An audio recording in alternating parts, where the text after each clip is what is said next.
Shalom, apa kabar? Luar biasa ya. Baik, Bapak Ibu siap belajar siang hari ini? Siap ya. Topik kita atau tema kita pada siang hari ini adalah happiness of life. Happiness of life atau kebahagiaan dalam hidup. Kebahagiaan dalam hidup. Sebelum kita mulai, coba lihat, gak usah salaman, tengok kanan, tengok kirinya, berikan senyum terbaik supaya dikira bahagia. Coba kasih senyum terbaik, supaya pura-pura bahagia.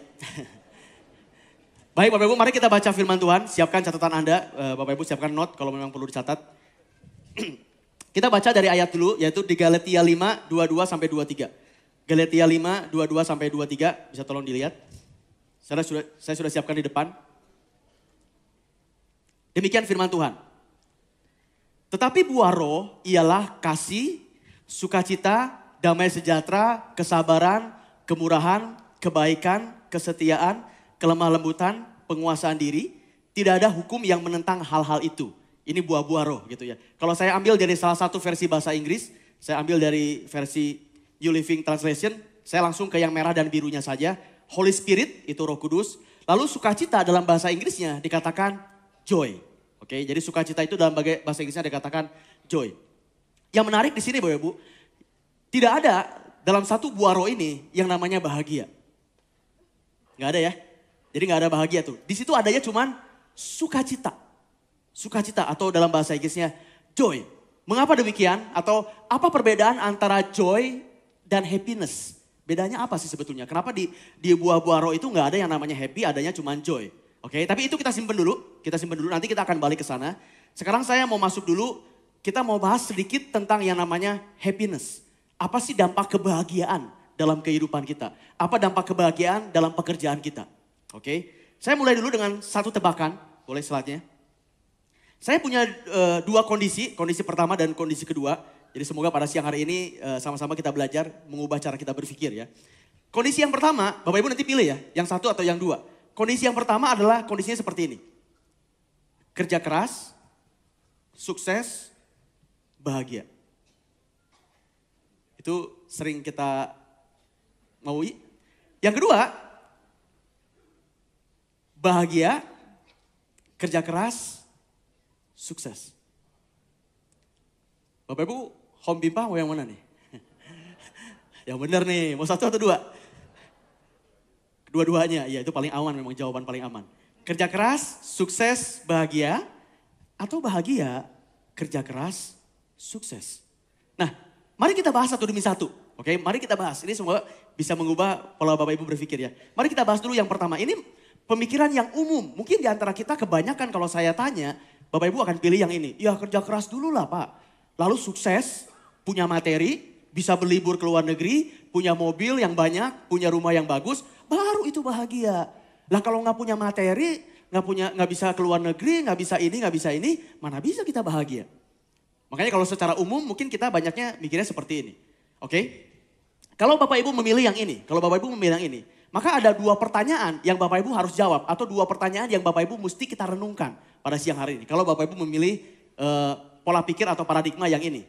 Dua pertanyaannya ini. Yang pertama, berarti kita baru bisa bahagia kalau ada sesuatu dari luar diri kita yang membuat kita bahagia. Benar gak? Karena kan di situ sukses dulu baru bahagia. Berarti mesti ada sesuatu di luar kita yang membuat kita bahagia. Oke, pertanyaannya, bisakah? Nanti kita jawab. Lalu pertanyaan yang kedua, berarti kita harus kerja keras dulu. Betul gak? Karena kan kerja keras, sukses, bahagia. Jadi kita mesti kerja keras dulu tanpa adanya rasa bahagia. Dalam melakukan pekerjaan kita. Ya toh? Pertanyaannya kembali, bisa apa enggak begitu? Dua pertanyaan ini mari kita bahas ya. Mari kita bahas dulu yang pertama.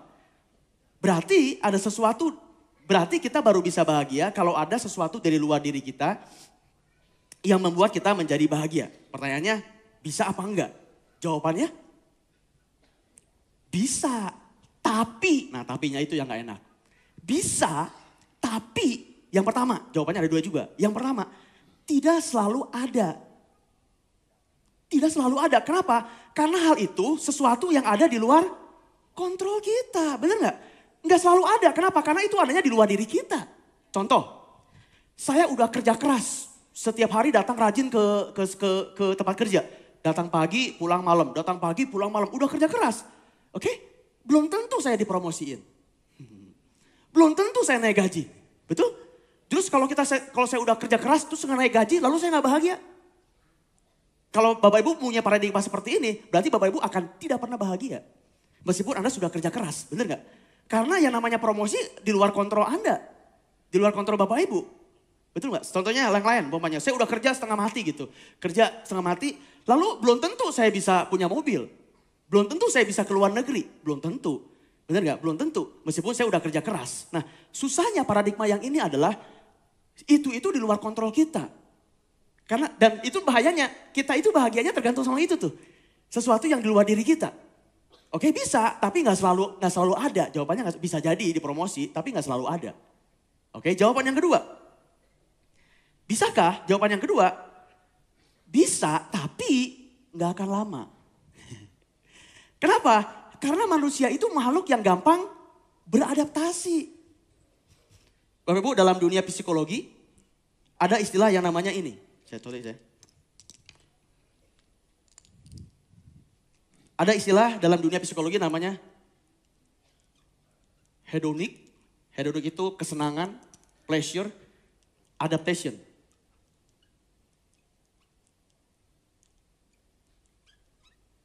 Hedonik, adaptation. Jadi manusia itu punya yang namanya hedonic adaptation. Atau begini, manusia itu gampang beradaptasi. Jadi contohnya begini ya, saya bulan Januari dapat kenaikan gaji. Misalnya gaji saya awal-awal 2 juta. Lalu Januari saya naik 1 juta. Itu gede ya, soalnya 50%. Jarang kita kenaikan gaji 50%. Tapi anggaplah saya naik gajinya 50%. Total gaji saya 3 juta. Januari, seneng gak? Bahagia gak? Kok gak ada yang jawab? Pernah ngalamin naikkan gaji gak nih? Pernah kan? Senang gak? Ini gede banget 50%. Bahagia.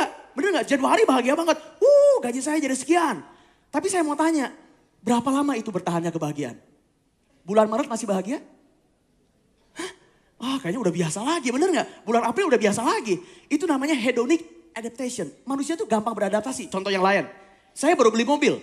Bapaknya beli mobil. Senang gak? Bahagia gak? Bahagia, seneng banget beli mobil. Tapi berapa lama itu mobil bisa bikin kita bahagia? Sebulan. Saya ingat banget pengalaman pribadi. Saya ingat banget dulu Bapak Ibu waktu saya pertama kali punya mobil. Itu yang namanya mobil ya, saya jujur nih. Setiap sore saya cuci. Karena sayang banget ini mobil bagus banget kok. Jangan sampai kotor, jangan sampai ternoda. Jangan sampai ternoda. Bapak Ibu setiap hari saya cuci. Tapi berapa lama saya tahan melakukan itu? Enggak lama, paling 2 minggu. Udah itu males teuing gitu, biarin aja dan nanti aja lah kapan-kapan. Itu namanya hedonic adaptation. Jadi kebahagiaan kita kalau sifatnya dari luar, itu bisa bahagia tapi enggak lama. Itu masalahnya. Oke, next ya. Pertanyaan yang nomor 2, ini semoga bisa mengubah nih pola pikir Anda. Yang kedua, kalau pola pikir seperti ini berarti kita harus kerja keras dulu tanpa adanya rasa bahagia dalam melakukan pekerjaan kita. Bisa nggak? Ayo kita mikir nih siang ini. Jawabannya bisa, tapi kemarin ada tapinya nih. Jadi masalahnya bisa, tapi yang pertama tidak menikmati karena terpaksa dalam melakukannya. Jadi bisa nggak kita nggak happy tapi kudu ngantor, kudu kerja keras? Bisa karena kebutuhan kan. Habis gimana? Karena kebutuhan. Tapi pasti tidak enjoy, pasti tidak menikmati karena ya nggak happy. Apa salah satu indikasi kalau kita udah nggak happy dalam pekerjaan? Indikasinya begini, bangun tidur malas buat kerja. Itu indikasi kalau kita udah gak happy sama kerjaan. Apalagi hari Senin. Ya betul, kayak ini hari Minggu sore nih. Besok pagi hari Senin, itu kalau bangun tidur Anda udah bilang gini, aduh gawe deh, ke Jakarta deh. Itu udah indikasi sebetulnya Anda gak happy. Nah saya gak bermaksud nyindir siapa-siapa, tapi itu indikasi sebetulnya Anda udah gak happy. Betul gak? Pak, ya pasti kita mesti kerja, ya mau gak mau habis gimana Pak Andi, mesti kerja, betul. Tapi gak enjoy, pasti gak menikmati. Bisa sih bisa, tapi gak enjoy dan itu menyiksa. Bener gak? Yang kedua, bisa gak? Bisa, tapi tidak selalu mampu. Kenapa? Karena tidak cukup energinya untuk bekerja. Bapak Ibu untuk bekerja itu kita butuh energi, betul gak? Apalagi buat Bapak Ibu yang kerjanya di Jakarta. Dari Bogor ke Jakarta bisa 2 jam pergi. Macet itu kan. Lalu kerja seharian sampai sore. Pulang sore ke Bogor lagi 2 jam lagi. Bayangkan bagaimana itu gak membutuhkan energi coba. Tapi kalau kita gak happy, energi kita gak cukup untuk bekerja. Saya yakin banyak di antara kita yang sering mengalami, saya pun pernah mengalami dulu. Bapak Ibu, betul nggak? Yang paling menguras energi kita adalah pada saat kita capek secara emosional. Energi kita secara emosi itu kenapa? Karena kita nggak happy dengan pekerjaan, dengan lingkungan, dengan rekan-rekan kerja. Kita juga bisa nggak happy sama atasan, betul nggak? Itu kan apa ya? Energi emosional kita terkuras gitu. Jadinya kita capek secara batin gitu, secara emosi. Akibatnya kita nggak punya energi buat melakukan yang terbaik. Oke? Jadi Bapak paradigma yang tadi itu sulit kita lakukan. Kenapa? Karena sesuatunya di luar kontrol kita. Lalu yang kedua, butuh energi besar dan itu nggak bisa kalau kita nggak happy dalam pekerjaan. Boleh balik lagi ke slide? Jadi buat Bapak yang punya paradigma ini, selamat. Sulit banget didapatkan. Sulit banget. Oke. Tapi mari kita bahas paradigma yang berikutnya. Bahagia, kerja keras, lalu sukses. Kembali, ini pun ada dua pertanyaan yang harus kita jawab. Jadi sama-sama dua nih. Pertanyaan yang pertama begini. Yang pertama pertanyaannya begini. Berarti kita bisa bahagia tanpa ada sesuatu dari luar diri kita yang dapat membuat kita bahagia. Betul kan? Pertanyaannya kan begitu kan? Pertanyaannya lagi, bisa apa enggak? Bukan tergantung sama di luar, tapi adanya di dalam. Bisa apa enggak? Nanti kita bahas. Lalu yang kedua, berarti kita bisa kerja keras dengan adanya rasa bahagia dalam pekerjaan kita. Karena kan bahagia dulu, bekerja keras, lalu sukses. Oke, jadi pertanyaan yang kedua, berarti kita bisa dong kerja keras dengan adanya rasa bahagia dalam melakukan pekerjaan kita. Bisa apa enggak? Dua pertanyaan ini juga harus kita jawab. Supaya Bapak Ibu memahami bahwa benar paradigma yang mana yang mesti Anda pilih. Saya tidak memaksakan paradigma yang mesti Anda pilih, tidak. Terserah Bapak Ibu. Tapi saya sedang memberikan gambaran, dua paradigma ini punya konsekuensi. Oke, yang pertama mari kita bahas. Berarti kita bisa bahagia tanpa ada sesuatu dari luar diri kita yang membuat kita bahagia. Bisakah? Jawabannya? Bisa. Dan kalau ini bukan tapi, karena. Supaya lebih keren kan. Bisa karena, jawabannya kembali ada dua. Yang pertama, bahagia itu kondisi pikiran. Yang ada di dalam kontrol diri kita. Bapak Ibu, jadi happiness, kebahagiaan itu enggak bergantung sama di luar. Tapi tergantung sama diri kita sendiri. Karena adanya di pikiran. Jadi saya mau bilang gini, kalau Bapak Ibu nanya sama saya. Jadi saya bisa happy gak Pak Andi? Oh, kabar gembiranya saya mau bilang, bisa. Gak ada di antara kita yang gak bisa happy. Kapan bisa happy-nya Pak Andi? Sekarang juga. Kalau Anda memutuskan buat bahagia sekarang. Itu hebatnya happiness.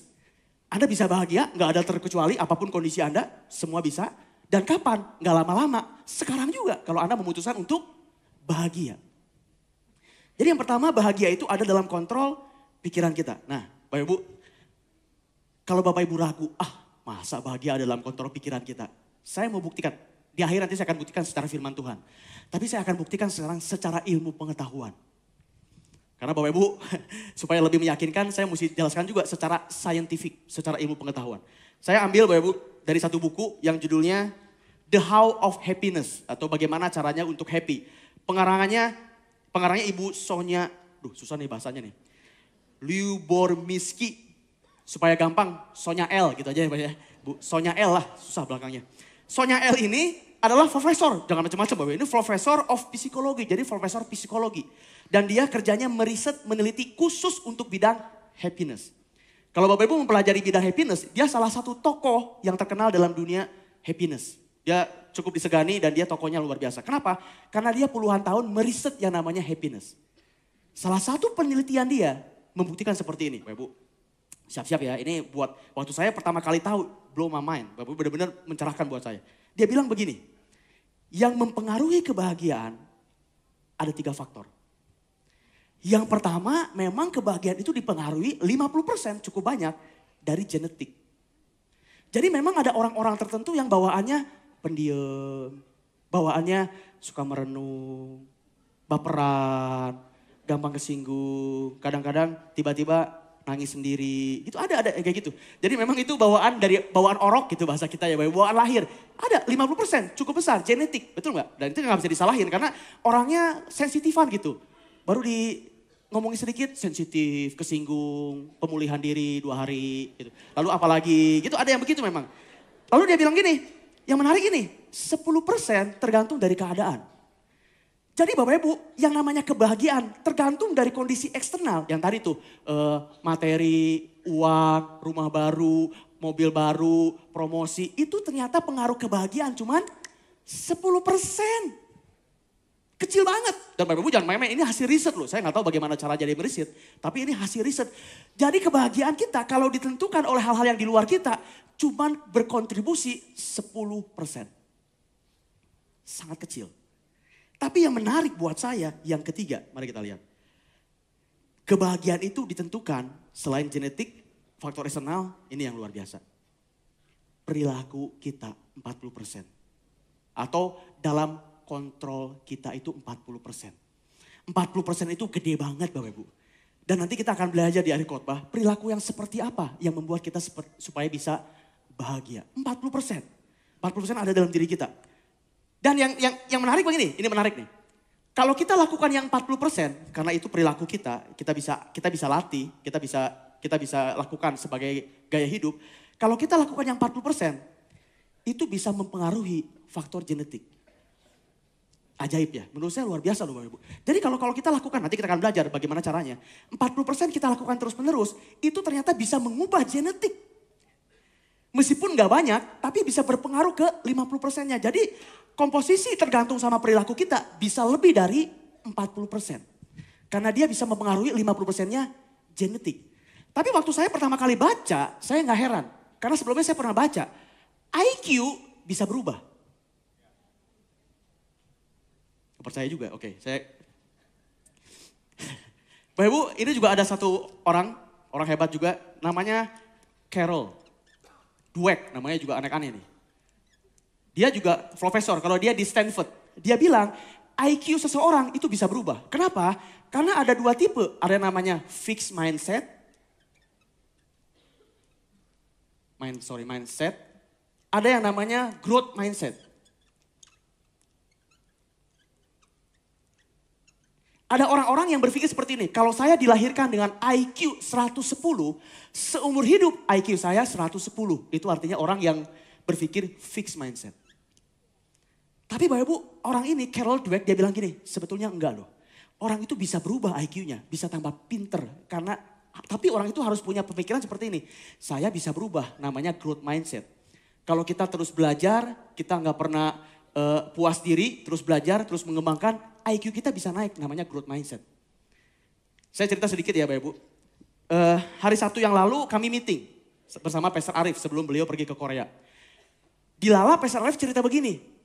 Cerita begini beliau. IQ saya dulu, kata nanti CIP bisa konfirmasi. IQ saya dulu angkanya berapa ya? 110 atau berapa gitu. IQ saya dulu 110. Tapi sekarang dia bilang waktu itu dia berapa tahun yang lalu dia pernah tes IQ lagi. IQ-nya berubah jadi 128. Berubah Ibu IQ-nya. Kenapa? Karena menurut saya, saya gak heran denger itu. Kenapa? Karena saya udah tahu, memang ada yang namanya growth mindset. Tapi poin saya begini, IQ pun bisa berubah. Jadi genetik, kalau bawaan kita gak happy, kalau kita berperilaku dengan baik, nanti kita akan belajar, itu bisa mengubah genetik yang 50%. Buat saya excited Bapak Ibu.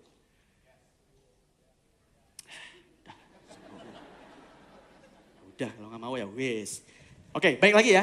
Jadi bisa, yang pertama, karena bahagia itu dalam kondisi pikiran kita. Jawaban yang kedua, bisakah? Bisa karena bahagia itu adalah sebuah gaya hidup. Bahagia itu lifestyle. Bisa kita latih, bisa kita terus jadi kebiasaan Bapak Ibu. Nah lifestyle yang seperti apa yang akan kita lakukan? Nanti kita bahas ya Bapak Ibu. Tapi sesuatu yang bisa kita latih dan kita bisa biasakan. Itu luar biasanya yang namanya happiness menurut saya. Jadi bukan sesuatu yang ada di luar, sesuatu yang ada di dalam dan bisa kita latih. Oke, itu pertanyaan pertama ya. Nah, pertanyaan yang kedua, berarti kita bisa kerja keras dengan adanya rasa bahagia dalam melakukan pekerjaan kita. Bisakah? Jawabannya bisa. Karena yang pertama, bahagia adalah sumber energi yang besar dalam pekerjaan. Saya yakin Bapak Ibu juga pernah ngalamin. Kalau kita lagi happy, mood kita lagi bagus, dikasih kerjaan apapun, paling tidak awal-awal kita senyum dulu. Paling tidak kita awal senyum dulu. Bisa nggak nih? Siap bos, bisa. Padahal ting, kumaha. Pokoknya bisa heula we gitu. Benar nggak Bapak Ibu? Yang penting kan itu kan sumber energi. Dan saya yakin kalau kita enjoy, rekan-rekan kerja enak, atasan juga enak, tugas yang berat pun jadi ringan. Benar nggak? Pernah ngerasain nggak? Jadi yang namanya happiness itu sumber energi yang besar. Itu yang pertama. Yang kedua, bisa karena, nah ini luar biasa. Next, bekerja itu membuat kita bukan cuma kerja keras. Bahagia bisa membuat kita kerja cerdas dan kerja ikhlas. Bapak Ibu, kerja itu ada 3 levelnya. Kerja keras, level berikutnya kerja cerdas, level berikutnya kerja ikhlas. Ini tatarannya body, tubuh, kerja berat gitu, kerja berat. Ini tatarannya soul atau mind. Ini tatarannya spirit. Ini yang paling mantep nih, kerja ikhlas. Jadi Bapak Ibu yang namanya happiness enggak cuma kita membuat kerja keras itu udah pasti. Tapi hebatnya dia bisa membuat menjadi kita kerja cerdas. Dia bisa membuat juga menjadi kita kerja ikhlas. Tapi syaratnya kita mesti happy dulu. Kerja keras, kerja cerdas, kerja ikhlas. Oke, jadi bisa karena begitu. Nah Bapak Ibu saya kembali buktikan lewat ilmu pengetahuan. Bahwa kalau kita happy, kita bisa kerja lebih baik itu saya buktikan kembali dengan ilmu pengetahuan, science. Nanti firman Tuhan sebelakangan ya. Kita ngomong dulu scientific dulu. Bapak Ibu ini saya punya lagi satu buku dari Swan Ecker. Kalau dia bukan profesor, bukan. Tapi dia praktisi, tapi dia juga bergerak di bidang happiness. Judul bukunya ini, The Happiness Advantage atau keuntungan dari happiness. Swan bilang begini, salesman yang bahagia atau salesman yang lebih berbahagia bisa menjual 56% lebih banyak daripada salesman yang tidak bahagia. Keren gak? Jadi kalau ada salesman bisa menjual 100 handphone sebulan. Salesman yang lebih bahagia bisa menjual 156 handphone sebulan. Itu banyak banget Bapak Ibu. 56 itu bedanya gede banget. Dan dia bilang itu bisa terjadi kalau salesman-nya happy. Gak heran kenapa? Karena kalau kerja bahagia bisa kerja cerdas. Punya ide-ide yang luar biasa, kerja cerdas gitu ya. Bukan cuman work hard tapi work smart. Lalu namanya kerja ikhlas. Bapak Ibu itu secara scientific. Secara ilmu pengetahuan. Nah sekarang saya akan tunjukkan Bapak Ibu. Dan hal ini, jadi menurut saya Bapak Ibu, tidak ada hal yang paling membahagiakan buat manusia. Selain manusia bisa bahagia dalam pekerjaannya. Sekali saya ulangi Bapak Ibu. Tidak ada hal yang lebih baik buat manusia. Selain manusia itu berbahagia dalam pekerjaannya. Karena mayoritas waktu kita itu mayoritas buat bekerja. Benar nggak? Ingat, kita itu hidup untuk bekerja atau bekerja untuk hidup? Kita hidup untuk bekerja atau bekerja untuk hidup? Kita itu hidup untuk bekerja. Karena waktu kita itu kebanyakan dilakukan untuk bekerja. Saya kasih contoh ya. Buat anak-anak yang masih sekolah sampai kuliah, yang namanya sekolah itu kerja. Oke? Sekolah itu dalam artinya kerja. Nah sekarang saya tanya, anak-anak zaman sekarang mulai sekolah umur berapa? Yang biasa 5 SD mungkin TK ya. Tapi sekarang kadang-kadang umur 2 tahun udah masuk sekolah. Meskipun maksudnya playgroup. Jadi bayangkan dari umur 2 tahun itu anak udah kerja. Ya kan sekolah kerja juga. Sampai kapan? Sampai usia pensiun atau kalau enggak sampai seumur hidup. Jadi bayangkan Bapak Ibu, kerja kalau kita nggak happy dalam pekerjaan, aduh puluhan tahun kita kesiksa. Benar, makanya yang namanya happy dalam pekerjaan itu sangat penting. Percaya nggak? Oh percaya ya udah syukur kalau percaya. Cuman kalau nggak percaya, kita tanya sama Salomo. Bapak Ibu, Salomo itu salah satu orang yang paling bijaksana, bener nggak? Dan dia orang yang paling kaya salah satunya. Jadi kalau mau nanya sesuatu, itu ya, ini kan berarti kalau kita mau nanya sesuatu, Salomo, atau panggilan sayangnya Momo gitu. Mo, apa sih yang paling penting buat manusia? Itu kita nanya ke orang yang tepat. Kenapa? Karena harta dia punya, kekuasaan dia punya, istri juga dia punya banyak. Bener gak? Jadi dia paling tahu apa yang paling berharga buat manusia. Karena dia udah punya segalanya. Dan mari kita tanyakan pertanyaan itu kepada Salomo. Ini bukti secara firman Tuhan. Mari kita baca Pengkhotbah 3 ayat yang kedua-dua. Demikian firman Tuhan. Aku melihat bahwa tidak ada yang lebih baik bagi manusia daripada bergembira dalam pekerjaannya. Ini yang ngomong Salomo, bukan saya. Saya mah siapa atuh? Ini Salomo Bapak Ibu. Yang punya kekuasaan, yang punya kekayaan, yang punya istri banyak. Dia bilang gini, gak ada yang lebih baik bagi manusia daripada bergembira dalam pekerjaannya. Atau dalam bahasa Inggrisnya begini. to be happy in their work. Ibu, ini luar biasa banget menurut saya. Jadi kebahagiaan itu dampaknya luar biasa. Baik dalam karir, dalam pekerjaan maupun kehidupan sehari-hari. Oke, nah pertanyaannya begini. Kembali ke buah roh tadi. Kembali ke dalam buah roh. Masalahnya di buah roh nggak ada yang namanya happiness, nggak ada. Adanya cuma joy. Kan tadi kita udah bahas ya. Kita udah bacakan tadi di Galatia 22 sampai 23. Pertanyaannya begini, apa bedanya happiness dan joy? Apa bedanya coba? Bahagia dengan sukacita, coba siapa yang tahu? Bapak Ibu terus terang, saya memikirkan cukup lama. Apa sih bedanya sukacita dengan bahagia? Saya memikirkan, saya meneliti bedanya apa sih? Karena ternyata banyak istilah-istilah lain yang mirip-mirip. Contoh, apa bedanya bahagia dengan gembira? Apa bedanya bahagia dengan senang? Bingung kan? Bingung Bapak Ibu karena banyak hal yang mirip-mirip. Gembira, senang, bahagia, sukacita. Itu banyak yang mirip-mirip. Setelah saya teliti, setelah saya coba renungkan Bapak Ibu. Akhirnya saya mengambil kesimpulan. Ini perenungan saya. Definisi saya akan joy adalah, menurut saya, joy itu adalah ekspresi dari kebahagiaan. Joy itu adalah ekspresi dari happiness. Apa sih namanya sukacita? Sukacita itu sesuatu yang bisa kelihatan. Jadi yang namanya sukacita itu sesuatu yang Bapak Ibu bisa kelihatan dari luar. Misalnya begini, Bapak Ibu lihat saya lagi gini nih. Lagi jalan tapi sambil siul-siul.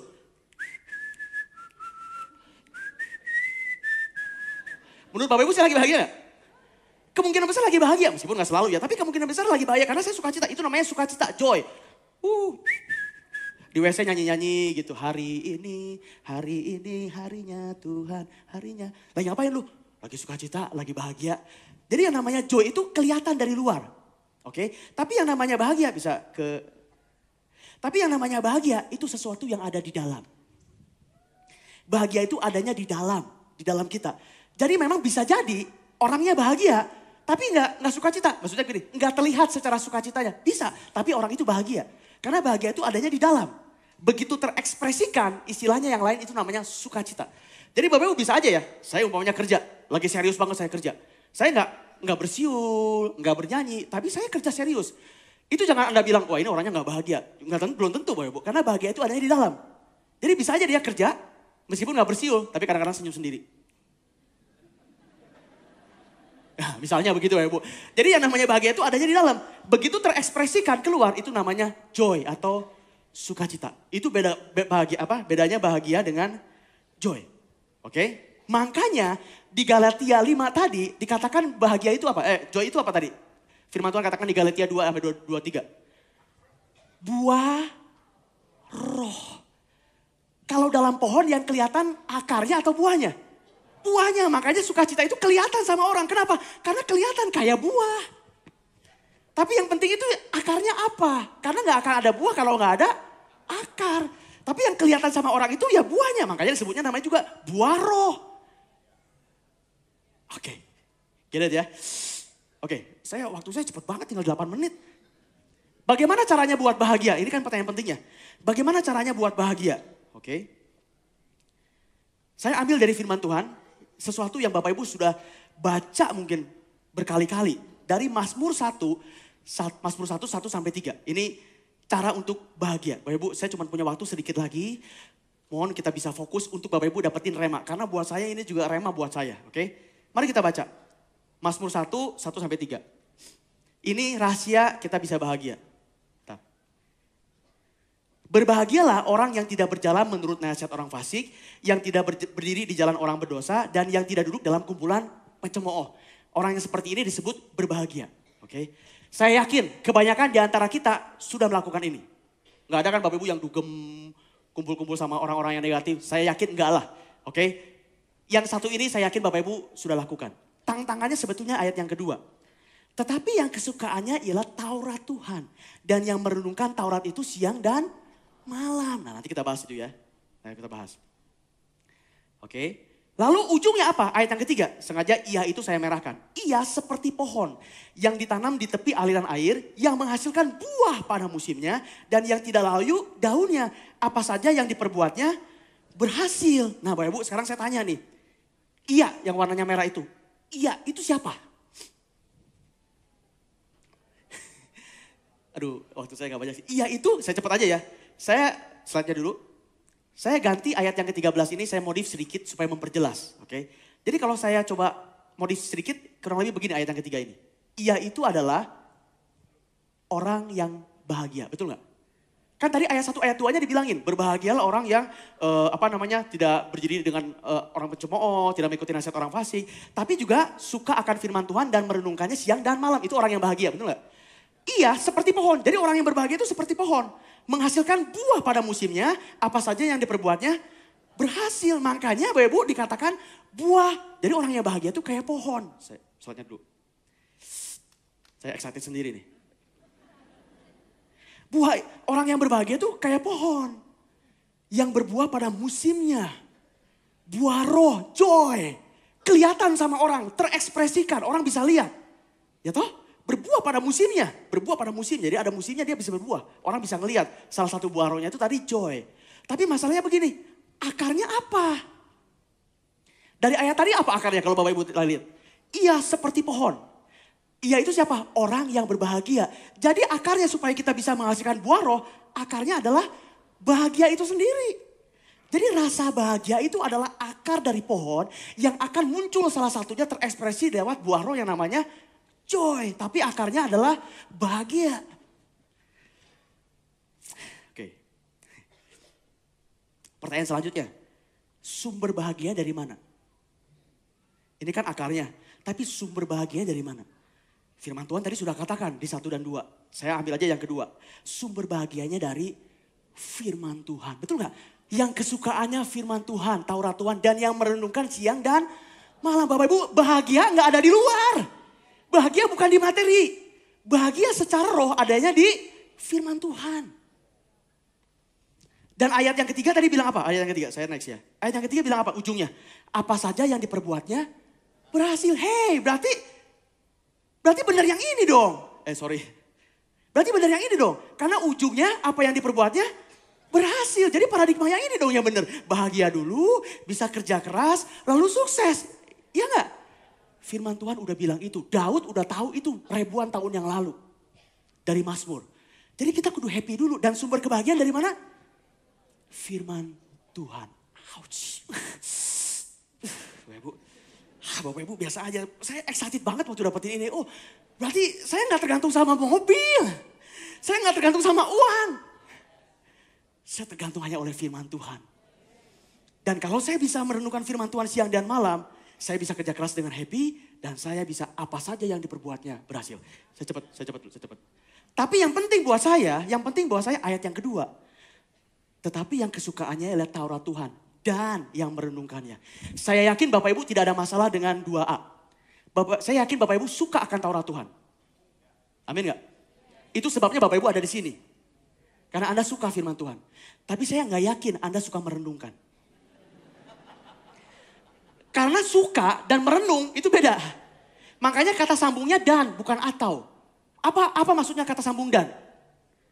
Dua-duanya mesti ada. Jadi Anda mesti suka dan Anda mesti merenung. Kalau suka doang gak merenung, itu belum memenuhi firman ini. Jadi mesti merenung. Nah pertanyaannya begini, merenung itu kayak gimana? Bapak Ibu, saya merenung cukup lama. Merenungkan arti merenung. Gimana tuh?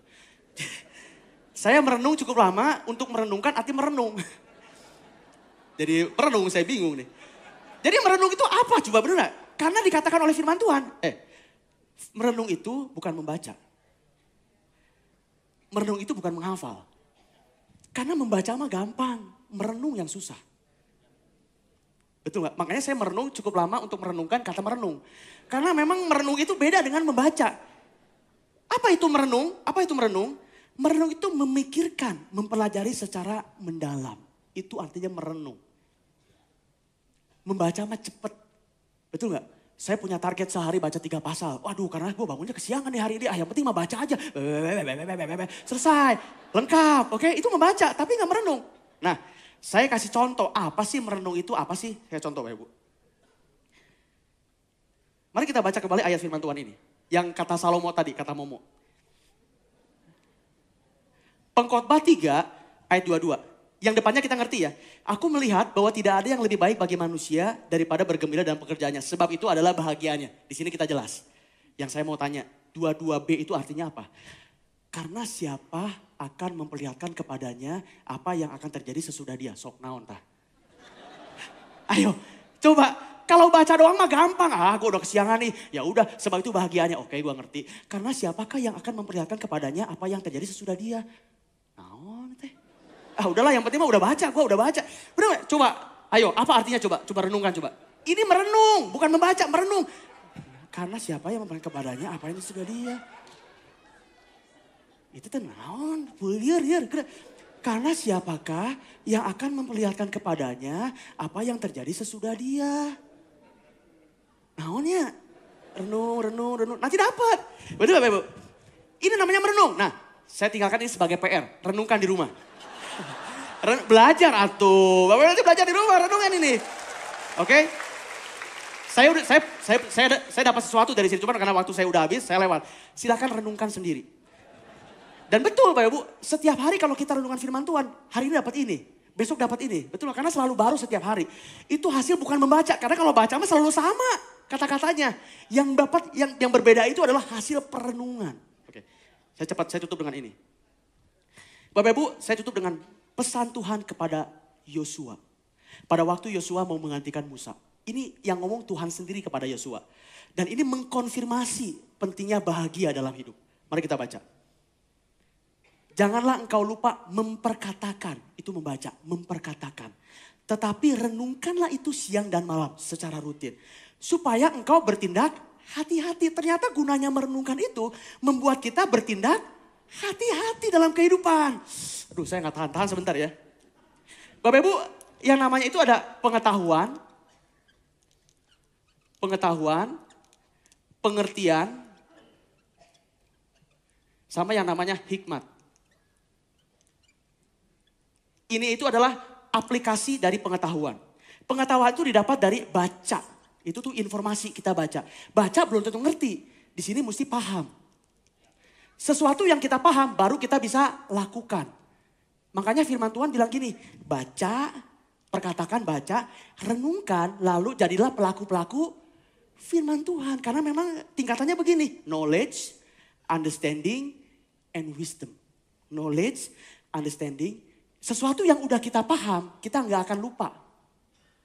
Bener gak? Sesuatu yang udah kita paham akan nempel lama kepada kita. Kalaupun lupa kita lihat sebentar langsung ngerti. Itu gunanya hasil dari merenung. Ke Yosua lagi. Sebentar saya selesai. Bertindak hati-hati sesuai. Sebab dengan demikian, nah ini ujungnya kan ini. Perjalananmu akan berhasil dan beruntung. Jadi ujungnya itu berhasil dan beruntung. Tapi kudu merenungkan. Merenungkan itu artinya apa? Orang yang bahagia merenungkan firman Tuhan. Jadi kalau saya rangkum, bahagia, kerja keras, sukses, bahagia itu adanya di dalam pikiran kita, kondisi pikiran. Dan sumbernya dari mana? Sumbernya dari firman Tuhan. Amin. Semoga memberkati Bapak Ibu buat kita semua. Saya undang semuanya bangkit berdiri. Terima kasih banyak. Mari saya undang sebentar saja kita buat komitmen. Masing-masing di antara kita Bapak Ibu. Ini kesempatan yang baik buat kita sama-sama mengambil komitmen. Mungkin di antara Bapak Ibu yang saat ini mencari kebahagiaan di luar dari diri kita. Mencari kebahagiaan di materi, di tempat-tempat yang ada di luar kita. Biarlah firman Tuhan pada siang hari ini kembali mengingatkan kita bahwa kebahagiaan itu dekat dengan kita.